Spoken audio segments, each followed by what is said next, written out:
સુરતના પાંડેસરા જેડીસી વિસ્તારમાંથી એક પ્લાસ્ટિક દાણાના વેપારીનું થોડા દિવસે ફિલ્મી ઢબે અપહરણ કરવામાં આવ્યું હતું। આ ઘટનાથી વિસ્તારમાં ભારે ચકચાર મચી હતી। જોકે સુરત અને તાપી પોલીસની સંયુક્ત ટીમે ઝડપી કાર્યવાહી કરતા અપહરણકારોને ઝડપી લેવામાં આવ્યા છે। પોલીસ સૂત્રો પાસેથી પ્રાપ્ત માહિતી મુજબ પાંડેસરા જેડીસી વિસ્તારમાં પ્લાસ્ટિક દાણાનો વેપાર કરતા એક વેપારીને કેટલાક શખ્સોએ અગાઉથી બનાવેલી યોજના અંતર્ગત થોડા દિવસે ઉઠાવી લીધા હતા। અપહરણકર્તાઓએ વેપારી પાસેથી ₹2.50 લાખની માંગણી કરી હતી। પ્રાથમિક તપાસમાં સામે આવ્યું છે કે અપહરણની ઘટના ધંધાના બાકી પૈસાની ઉઘરાણીના વિવાદને લઈને આચરવામાં આવી હતી। આ બનાવ અંગેની જાણ થતાં સુરત પોલીસ એક્શનમાં આવી।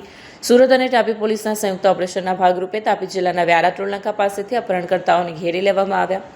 પોલીસે બોલિવૂડ શૈલીના અપહરણકાંડના કેસમાં સંડોવાયેલા 5 શખ્સોની ધરપકડ કરી વેપારીને તેમના ચુંગાલમાંથી મુક્ત કરાવ્યા। પોલીસની આ ઝડપી કાર્યવાહી બદલ વેપારી અને તેના પરિવારજનોએ રાહતનો શ્વાસ લીધો। હાલમાં પોલીસે તમામ આરોપીઓ સામે ગુનો નોંધીને વધુ તપાસ હાથ ધરી છે। કેમેરામેન હકીમ શેખ સાથે વસીમ હાસમીનો રિપોર્ટ, આઝાદ ન્યૂઝ, સુરત। મારું નામ છે પ્રશાંત પ્રવીણભાઈ સરવૈયા। 450 નંબર શ્રીજી મિલ સામે મારું ગોડાઉન છે પ્લાસ્ટિકનું ગ્રાઇન્ડિંગનું। આ લોકો પાસેથી માલેગાંવથી મેં એચએમના દાણા મગાવ્યા હતા, પ્લાસ્ટિક દાણા આવે। હવે એ લોકોએ પૂરો ખરાબ માલ મોકલી દીધો। મેં કહ્યું ભાઈ તમે રિટર્ન તમારો માલ લઈ જાઓ, તો કે નહીં અમે પૈસા લઈને જ જાશું। 4-5 જણા માલેગાંવથી આવ્યા ગાડી લઈને, ઉપર આવીને મારી સાથે મારપીટ કરી। મારપીટ કરતાં કરતાં નીચે આવીને મારપીટ કરી અને અપહરણ કરીને મને લઈ ગયા। વ્યારા ચેકપોસ્ટ પાસે, માંડણ ટોલ નાકા પાસે, મતલબ એટલી ફિલ્મી સ્ટાઇલમાં પોલીસ આવી ગઈ। ગણતરીના 1-1.5 કલાકની અંદર જ, નહીંતર મર્ડર કરવા જ મારું લઈ જતા હતા, પણ 1-1.5 કલાકની અંદર પોલીસ આવી અને કમ્પ્લેટ આખું કોર્ડન કરીને તરત જ મને ત્યાંથી છોડાવી લીધો। તમે આરોપીને ઓળખતા હતા કે હા, અમારે સોશિયલ મીડિયામાં કોન્ટેક્ટ હોય એકબીજા સાથે। શું કામ કરતા હતા?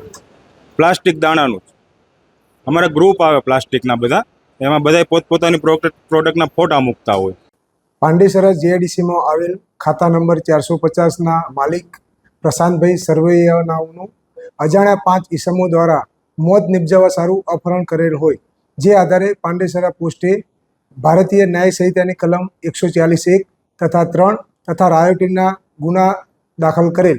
જે ગુનાની ગંભીરતા જોતો મહેરબાન પોલીસ કમિશનર સાહેબશ્રી તથા સેક્ટર 2 સાહેબશ્રી તથા ઝોન 4 સાહેબશ્રી તથા એસીપી સાહેબશ્રીનાઓના માર્ગદર્શન તથા સૂચના મુજબ અલગ અલગ ટીમો બનાવી વર્કઆઉટ કરેલ।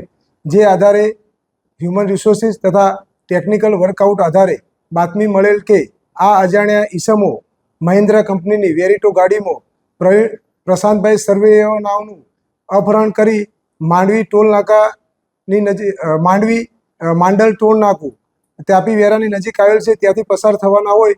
જે આધારે તાપી એલસીબી નાઓને જાણ કરેલ। જે આધારે પાંડેસરા પોલીસ તથા તાપી એલસીબી નાઓ પોલીસ મળીને આરોપી તથા ભોગ બનનારને પકડી પાડેલ। ત્યારબાદ પ્રાથમિક તપાસમાં જાણવા મળેલ કે ભોગ બનનાર નાઓને તથા આરોપી નાઓને ધંધાની લેણ દેણની અંદર આ અપહરણ કરેલ હોય।